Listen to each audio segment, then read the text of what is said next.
Oh my god, this is going to sound terrible. So you are very good at the German nowadays. Some Czechs don't like it, so they complain. But you lost your Slovak citizenship because Slovakia is homophobic. Neviem, čo mám povedať. Hi guys! Welcome to our channel. A lot of you have been asking us about our experience with English and also about our languages, Czech and Slovak. So we thought it was a high time to film a video about it and tell you more. And not only about that, but we are going to tell you about all the languages we've come into contact with. So many languages. So let's dive right into it.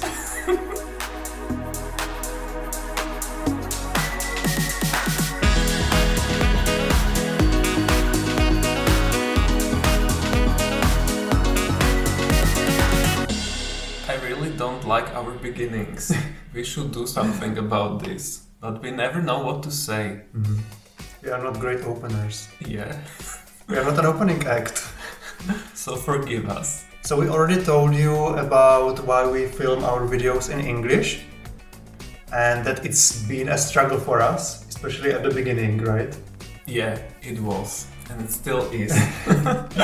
But we got better, and it's nice to reach you guys in other countries. And thanks to English, we are able to do that. Yeah. And to be honest, I don't think I would be much better in Czech because I'm generally not a very good speaker. So it's not just about my English skills for me, but about generally being able to say a coherent sentence in any language. Yeah, it could be hard. I know you guys always say that our English is fine. So thank you, we really appreciate that.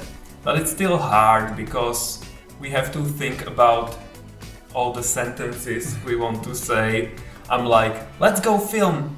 I don't know, something is happening outside. And I'm like, how do you say that? Always Tommy has to help me. With my phone and Google Translator. Yeah. I mean, it is demotivating when you are stuck with one specific word and you don't know how to move forward because you don't know how to say it in English. Yeah. Or which tense to use. English has a lot of tenses because in our languages we only have 3 tenses. Past, present and future. Yeah, and in English there are countless of tenses. Yeah, you have simple versus continuous and all the perfect tenses. Yeah, I'm always like, should I use the perfect one or simple present or I don't know what's correct. Oh my god, this is going to sound terrible. Honey, help me. Another thing which is hard for us is using articles like the. Because we don't have anything like that in Czech and Slovak. It's like some unnecessary part. Why is it there? Yeah. When we want to say something like that, we say some or that, but we don't have or the or anything like that. Yeah. Nowadays, when you go to school as a kid, it is mandatory to start with your first foreign language when you are 9 years old, and when you are 14, you need to select a second foreign language. In the Czech Republic, it's up to you which languages you will choose. But in Slovakia, I read that it's mandatory that the first one has to be English. Oh, it is? Yeah. That's new. When I was a kid, I could choose between English and German because those were the 2 options that my elementary school offered at that time.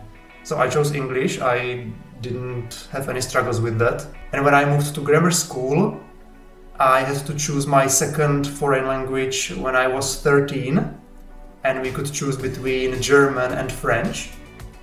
And I actually chose French, but I ended up with German anyway. What? Because there wasn't enough interest in my class. There was 30 of us, and only 6 of us chose French. So even though it was a voluntary subject, we all ended up with German. Because they didn't want to open another class just for 6 kids. Yeah. Interesting. I didn't know you chose French. Yeah. And the reason I chose French was purely logical, of course. Of course. At that time, I went through a book with all the countries in the world, and I counted in how many countries they speak German and in how many countries they speak French as their official language. And I made like lines to count them. And French won. Isn't Tommy the best? Always thinking about the future. Yeah. Yeah, very nice. What about you? Okay, So, English and German are always the most popular choices here. Like, I actually read that, well, English is like number one, almost everybody studies English, but the second most popular language in the Czech Republic at least is German, with like 50 something percent of people who decide to study it. And then the third is Russian, but that's only like 14% or something like that. And then you have like the other languages like French, Italian and Spanish somewhere at the bottom, with just very few people who learn those. yeah, it's something unusual, exotic, or I don't know. So English because it's a world language, and German because we are close to Germany. And Austria. And Austria, yes. They are our neighbors to Czech Republic, and Austria also to Slovakia. So yeah, that's why. So I started with English in the 3rd grade. Oh, already? Yeah, because it was a special languages school. I don't know. Language-oriented school? Language-oriented school, yeah. We were like the English class. And did you choose that, or did your parents somehow sign you up for an English class? My parents. I don't think it was my decision. And then, in the 5th grade, they added German. That's very early, because you were Yeah. only 11 at that time. So 3rd grade English, then 5th grade German. And that was it. But our English teacher wasn't that great.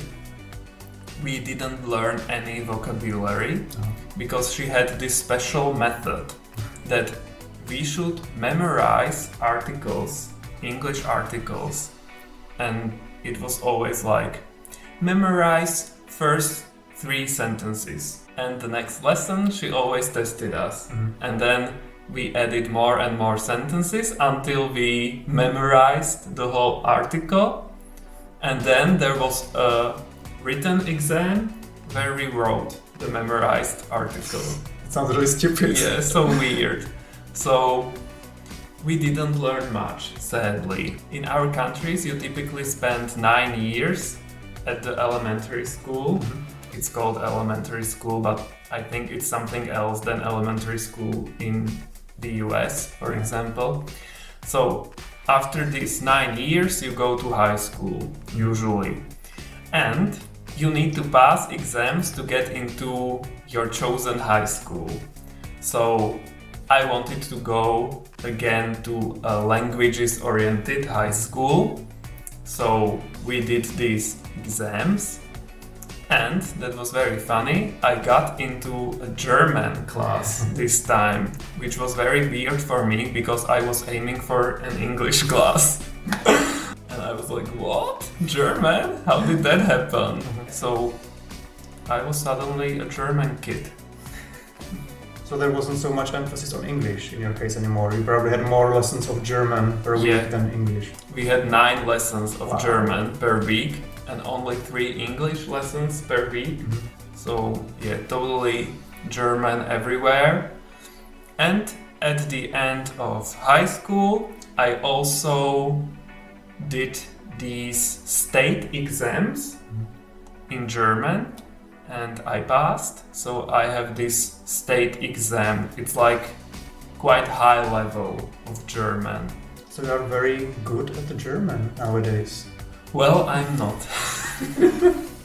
Yeah, I was quite good. It should be almost like native speaker, but that's all gone. Sorry, our friends in Germany and Austria and Switzerland. Entschuldigung. Entschuldigung. My German is all gone because I didn't have opportunities to use it. Not at university, not at my work, not anywhere. So that's quite sad. So I understand everything almost perfectly, but speaking is almost impossible for me now. Like every year it gets worse and worse. Yeah. It was similar for me because I studied German for 7 years, but it was only like 2 or 3 lessons per week, not like intense course like you. And I never used it outside of school in real life, so I very quickly forgot everything as well. I still remember or recognize some words, but it would be hard for me to put sentences together. Yeah. Es ist hard. This is very hard, guys. Ja, es ist very hard.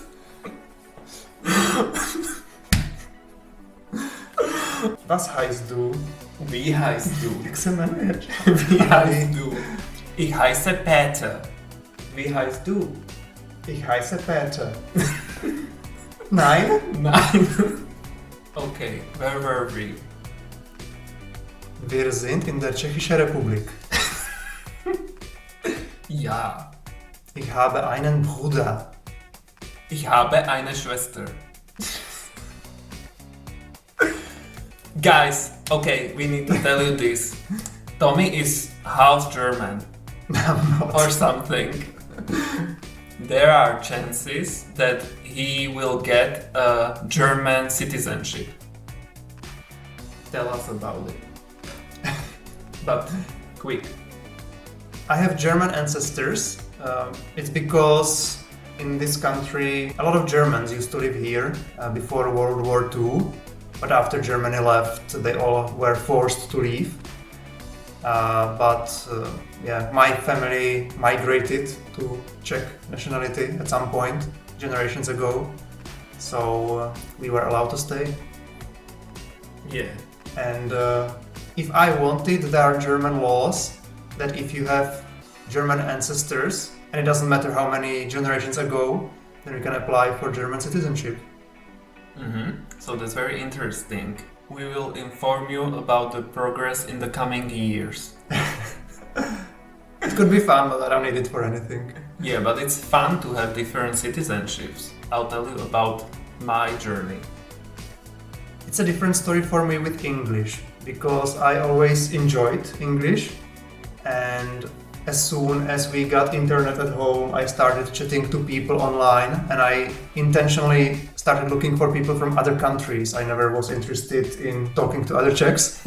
So I used English on my own as well. And then later on, when I started working, I applied for a job in an international company, American-based company.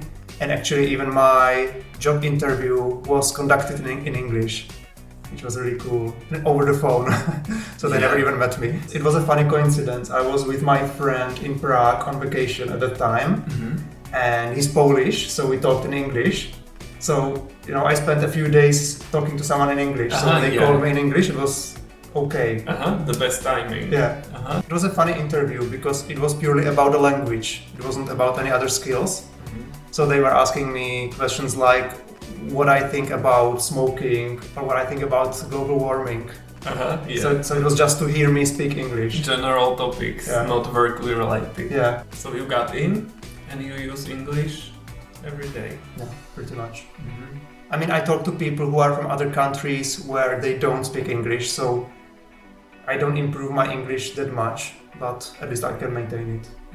Because it's totally different when you have this motivation that you use English at work, for example, but it's even better when you use it in your everyday life, when you want to use it for fun. So that's what it was like for you. You chatted with people, English, and about Spice Girls. Exactly. Yeah, that was fun. I really loved it. And you? I didn't have this. But you had internet at home. Yeah, but I don't know. I didn't have friends on the internet. Me neither. I started looking for them From first. other countries. I didn't. So how did you learn to speak English? If not at school and not online? With Tommy. Tommy is my savior, English savior, because he was very English oriented, and together we started watching English TV shows, or mainly American TV shows. So you learn all the expressions that way. He introduced me to his English speaking friends, for example. Right. That was very interesting to me because I didn't know anyone from other countries. Yeah, because I was never interested in local culture.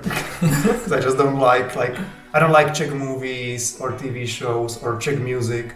I always liked English stuff, naturally, since I was a kid. So this was great for me because my English started improving. Not the speaking part still, but at least English was all around me, I would say. So yeah, but I didn't have any opportunities at work, for example, to speak English or German or any other languages, so I wasn't able to improve that way. And we have one more new motivation because we have English-speaking family members now. Yes, we have. Yeah, because my brother moved to Canada already almost 6 years ago, and he has a local girlfriend. Canadian girlfriend. Yeah, and they have a baby now, which was born last year. So I have an English-speaking nephew, maybe not speaking yet, but to be speaking English. Yeah. To be English-speaking. And not just you, it's my nephew as well. But according to Czech laws. We still need gay marriage for that. But yes, sure. Sure. So we need to maintain our English skills if you want to communicate with our family. Yeah, we have to. So that's a nice motivation as well. Even my mom started learning English on Duolingo because she went to visit them in Canada before COVID. And yeah, that's a great motivation. Before COVID, we had been traveling a lot. And Tommy is an expert in learning languages. It's always like we are somewhere in Italy or in Spain and I don't know anything. But Tommy comes to a hotel and he starts speaking in that language. Due biglietti per Napoli, per favore. I remember this sentence as well. This was our first vacation in Italy and we were riding a train from where our hotel was to somewhere else. So we were buying tickets every day. Yeah. It's useful to know English when you travel, obviously, but in some countries you have more luck than in others. So especially in Southern Europe, people don't speak English as much as they do in the north. So I always try to learn some words in the local language because obviously it's helpful and it's nicer, and I don't know, I love learning languages. I don't speak many languages, but I enjoy learning. I don't know. Yeah. And in some countries, like France, you don't have a chance. Yeah. English, they don't like English, like no English. They refuse to speak English to you even if they know it. It might be fascinating for some nationalities like Americans and Brits, English-speaking countries, that we learn so many other languages, but it's quite normal in our part of the world because if we traveled abroad, like we couldn't talk to anyone in Czech or in Slovak. You would either have to learn the local language, which is each time different, or we can learn English and communicate with everyone in English. Yeah, that's true, because we are such insignificant countries that you have to learn something if you want to go abroad. And even in your country, there are many international companies. Many companies require you know English so that you get accepted, even if you don't need it on that position. Yes. Co se týče češtiny a slovenštiny, tak tyto jazyky jsou si velmi podobné, že? Áno, tieto jazyky sú veľmi podobné. Zní to skoro jako dva dialekty stejného jazyka. Áno, súhlasím. Neviem, čo mám povedať. So Czechs and Slovaks understand each other very well. Until 1993 we were one country. But Slovaks understand Czech better than Czechs understand Slovak. Yeah, because in Slovakia, when you are little, all the movies and everything are in Czech. Or maybe not nowadays, but it was like that when I was younger. Because Slovakia is smaller country and Slovaks understand Czech perfectly. So they didn't do Slovak voiceover on international movies. There was Czech one. And Czech Republic also, because it's a bigger country, we have more movies and TV shows, so they are also on Slovak TV, right? But there are not that many Slovak movies or TV shows. Yeah. Yeah, but recently it changed back. Slovak is it's considered cool when there are like Czech and Slovak cooperation shows or like songs where, you know... A few sentences are in Slovak, a few sentences are in Czech. Yeah. It's very nice. So there are TV shows like America's Got Talent. Here we have Czechoslovakia Got Talent. There are two hosts. One is Czech, one is Slovak. Very connected. Yeah, I like that it's coming back. People here often say that they like Slovak, that it sounds cute or sexy, kind of like French. To you, probably Czech and Slovak sound exactly the same, but there are definitely differences. It's kind of like maybe American and British English, but there are more words that differ between the languages. So some words are different, some words are the same, some words are similar. It's a fun mixture. So as a Slovak person, how do you feel at work with all the Czechs? No different than the other Czechs, because I don't know, Slovaks are not really considered foreigners. My boss, for example, has a Slovak girlfriend, and my colleague, one of my colleagues as well. So it's quite common to have these couples. And our city is quite close to Slovak borders. It's kind of like the most popular city for Slovaks. A lot of Slovaks study in Brno. Yeah, I remember when I was trying for a uni, like 1/3 of the class were Slovaks. Yeah. So I feel okay, but there is one thing. We announce weather in radio, in Czech radio, quite a lot of times per day when you are at work. And sometimes there are complaints because I speak Slovak and some Czechs don't like it. So they complain, older generations, patriots. But there haven't been many complaints, right? Like you've been there for, what, over 10 years? And you've got 3 complaints? Yeah, 11 years and maybe 3 to 5 complaints. And hundreds of thank you letters. Yeah, because I'm quite memorable. They remember a guy who speaks Slovak better than other Czech meteorologists. So that's nice. But, you know, it's never great to hear complaints. A few years ago, an older couple stopped at our work and they complained to my boss directly.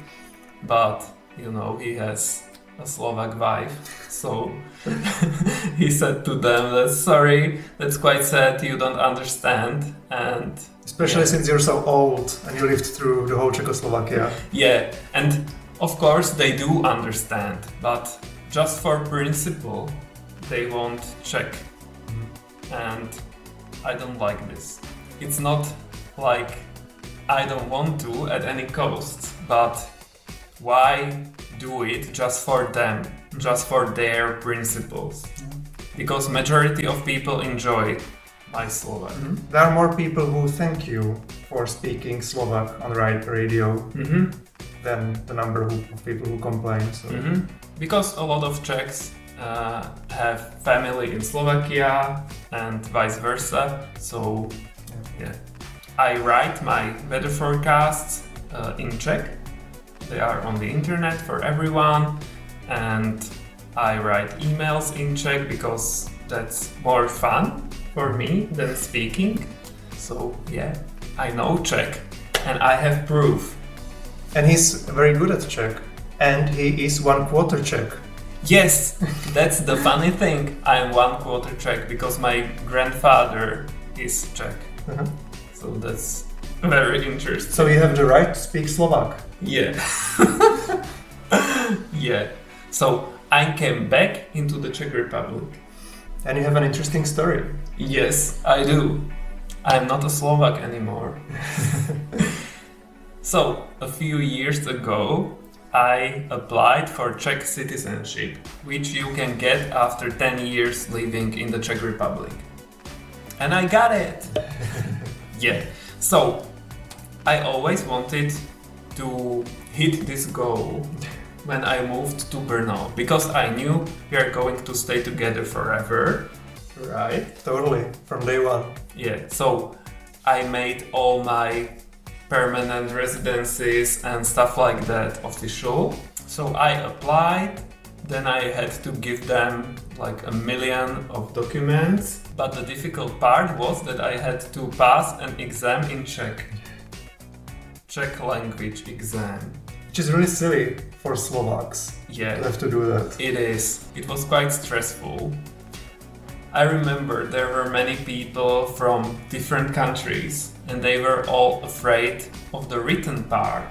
But that was like a breeze for me. Nothing. You understand everything and you don't have to speak, you just write an essay and answer questions and stuff like that. So that was totally okay. But I was afraid of the speaking part because when Slovak and Czech are really similar, it's sometimes hard to switch into Czech because all the Slovak words are coming to you. And I was afraid I would start speaking Slovak and they would understand me perfectly. So it's quite weird. But yeah, somehow I did it and that chapter was over. Then I had to wait for 9 months or something like that. And then The baby was born. then I got the citizenship. But you lost your Slovak citizenship because Slovakia is homophobic. Yes, Slovakia is totally homophobic. So, when you have a wife or husband in other country and you get their citizenship, you still retain your Slovak one. But not when you have a partner. Because in Slovakia there is no registered partnership, no civil union, no gay marriage, nothing. So it's like Tommy doesn't exist for them. Yeah. Peter is single in Slovakia.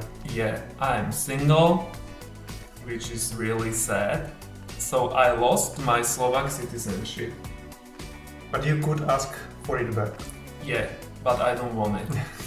Because who Keep it! Yeah, bitches. So, yeah, no Slovak citizenship anymore. So I'm not a Slovak anymore. Yeah. He's a Slovak speaking Czech. Yeah. Yeah. So that's interesting, right, guys, that I changed my citizenship for Tommy. Oh, I never asked him to do that. Yeah. I don't care. But it still shows how important you are to me. Because in the Europe... Oh. Because in the European Union you don't have to change citizenship. You can go live in another country and stay your original. Yeah, yeah. So no one does that. Yeah. But I did. Peter being Peter, he always wants something special. Yes, and it's very special to have a different citizenship. So I only have one, but there is a chance for Tommy to get this German one and then somehow as a spouse or something I would get it too, right? Yeah. So I would have two. I can ask for my Slovak one back if I wanted to. So you could have 3. So I could have had 3. We have trees already, honey. We have a lot of trees, more than 3. So that's it for today's video. We hope you enjoyed it. Tell us something about your languages or your language skills, if you have any. And see you guys next time. Bye. Bye.